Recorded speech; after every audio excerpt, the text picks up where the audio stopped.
Hi, I'm Amber Marcella with SCN Corporate Connect. We're here today in San Francisco at the Cryptocurrency and its Influence on Private and Family Office Wealth event.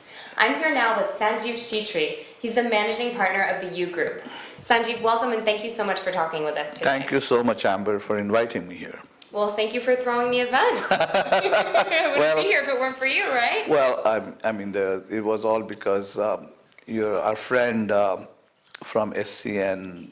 I just love the energy that they bring to this entire space, whether it is technology or anything. So I watched you work through this whole evolution as he has began to integrate himself and the SCN into the crypto world, right? Yeah. And at times, it's like chasing rainbows, right? So one doesn't want to always chase rainbows. So therefore, the natural thing was to really understand if it is really a rainbow, or is it something that you can put your meat on the bones. Right.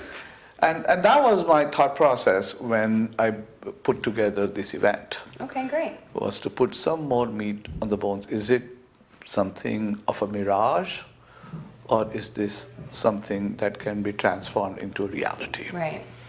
And the subject I chose was more related to the need. I wanted to solve a problem, right? And I didn't want to have a solution looking for a problem. Okay. And so when I was talking with the private wealth, since I am also responsible for Silicon Valley's effort in the family office network, we have connected with a tremendous amount of family offices and private wealth individuals. So one of the common things that they keep on saying is, this cryptocurrency, this blockchain, this seems to be something way out of the stuff, but we are willing to look at this as a means of investment, provided certain criteria are met. And the criteria in any private wealth or in any family wealth is to preserve wealth and to expand it. That's the criteria. Which means that you must look at risk mitigated approaches to wealth creation. And the way crypto was, or this whole bitcoins and altcoins were going, the fear was there is something in it, but it is too volatile for private wealth to enter. So I knew the demand was there in terms of wanting the want of the private wealth to participate in this field. And I also knew that there is that volatility or the uncertainty in a very emerging space. So I like to bring experts and to really begin to understand, is it really teething pains, or is it a tulip mania? And I think that's why this event was put together, with a broad, diversified experiences of the panel, from the toughest security attorneys on the one side to people who are willing to take risks on the venture side. And so that's how we created this panel, targeting the outcome to understand what would be the risk mitigated approach that private wealth and family wealth would feel comfortable in beginning to share or put maybe 0.5% to 1% of their assets into this space. And if, Amber, that was true, or that became true, there would be 10 times as much more wealth flowing into this space than it is currently being put into by millennials or people who are just going after the hype situation. Right. So as someone that comes from the technology space, can you say what it was specifically that really attracted you to address the blockchain? So, blockchain is not a new technology, right? and the transformation of blockchain into creating dispersed maintenance of record rather than a centralized, or what they call as Decentralized. decentralized, but democratization, that's what they Okay. call it, Right. was a concept that has existed, for a while, but somebody put together encryption behind it that enabled the sender and the receiver to create security. So to me, it was more of a technical realignment. And I looked at it more as, hey, it's a technology enabling feature Right.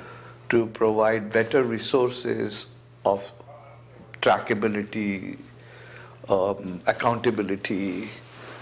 And these resources or these features are important not just for money, but they're important for supply chain. They are important for property tracking. They are, they're important for your medical trackings and Right. stuff. That's true. So the underlying technology, which you rightly said, was the blockchain, really for me was nothing but a technical startup, right? Which is what we look at Right. in terms of funding. Of course. So that is what really, sort of, if you had said to me, I'm putting peacock rainbow,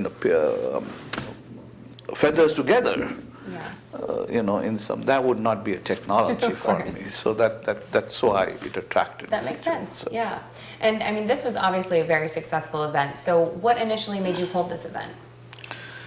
So once you know that the solution that you're looking for, then obviously the thing is I prepared the agenda for it first. Because what should come out of the event? Okay. And it was not going to be, we are going to call people and we're going to discuss whatever. This was not a random discussion kind of thing. I didn't want this to be a debate. Right. And so we purposefully designed the questions what we wanted, which we did. Then who would be capable of answering those questions differently, looking at it? Yeah.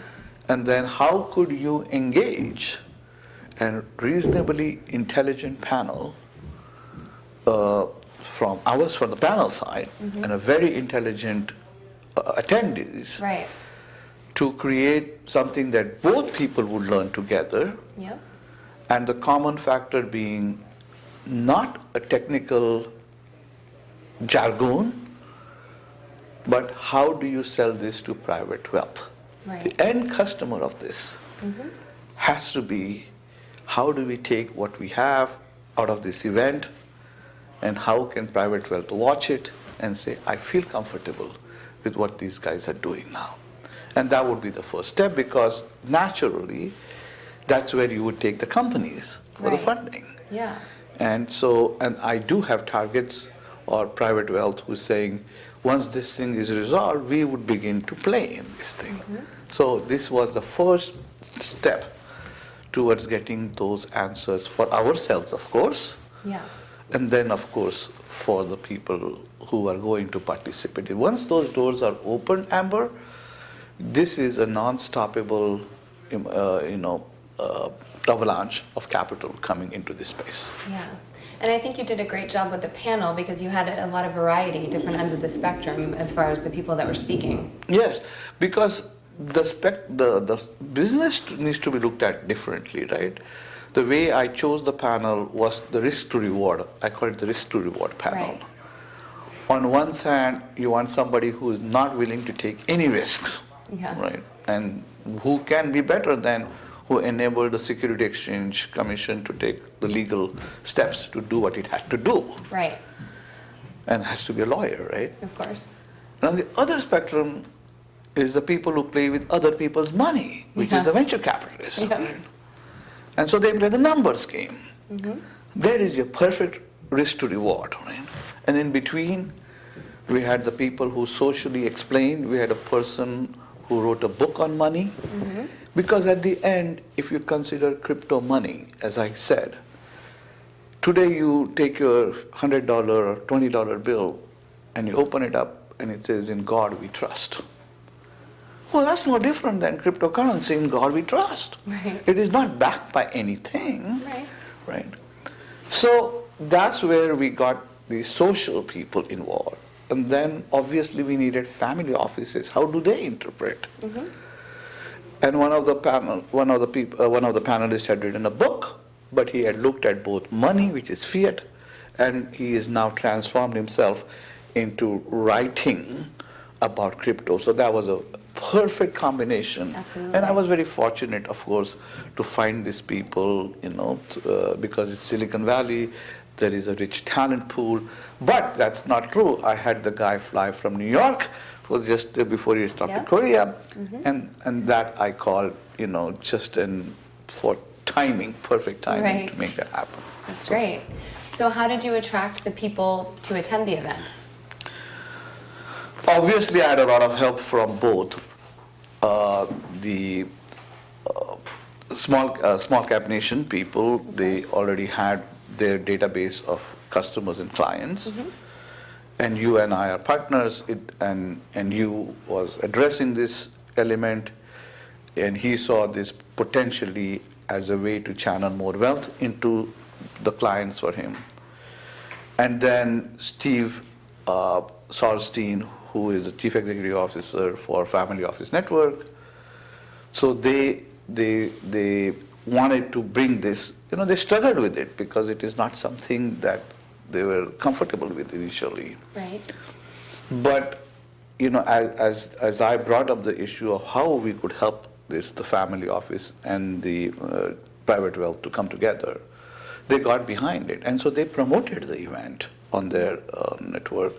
And my friend, you promoted it. And then we have a database of people. So, but we wanted to even send the invitations to the people, not just to fill the seat, but to fill the seat with intelligence so that they can participate in the process. And we were blessed and successful in doing that. Yes. So. I mean, I said it before and I'll say it again. This was definitely a successful event. So good job. And, I'm excited to see what you'll do in the future. Well, thank you so much, I hope. And I hope to work with my friend you and make him successful. And therefore, see, the way I look at it is, Sunny, if you make $10 and I make a few pennies, I'm okay with it, right? Okay. So If that works for you. I'm just kidding. Thank you so much. Thank you so much. I'm Amber Marcella, and you're watching SCN Corporate Connect.